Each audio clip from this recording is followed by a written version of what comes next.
Purchase College students had the day off, but getting their vote on during Election Day 2013 proved a challenge.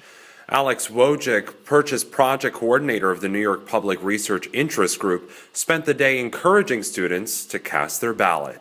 We focus obviously on nonpartisan voter empowerment issues. It's really important to get students registered to vote and then to get them to the polls and to make sure that students have the information they need to be the most badass, most empowered voters possible.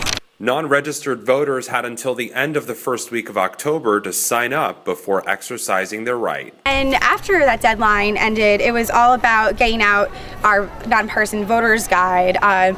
It's pretty helpful. It basically shows the actual language of each of the 6 proposals on the ballot today that are all amendments to the New York State Constitution. Important state proposals this year included the expansion of casino gambling and measures to allow land swapping, a far cry from last year's buzzed-about presidential election when the line to vote at the school circled around the polling station. This year was a smaller bunch of just a few hundred students, getting registered to vote. And last year was a remarkable 1,000 students that were, newly registered or updating their registration. And the last list of numbers I got from the Board of Elections said there were 1,300 folks registered to vote right here on campus. But of those 1,300, only 24 had turned out by 3 p.m. on Election Day.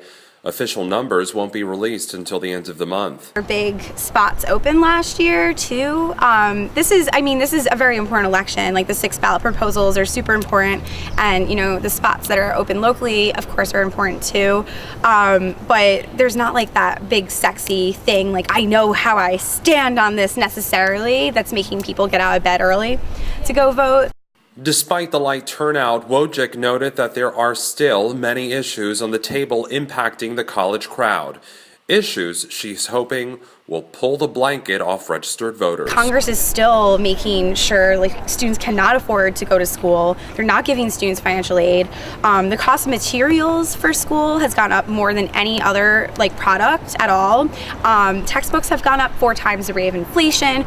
All of those issues, just things that unite all 4,000 students on this campus, would not even be issues if people would get out of bed and just get to the polls.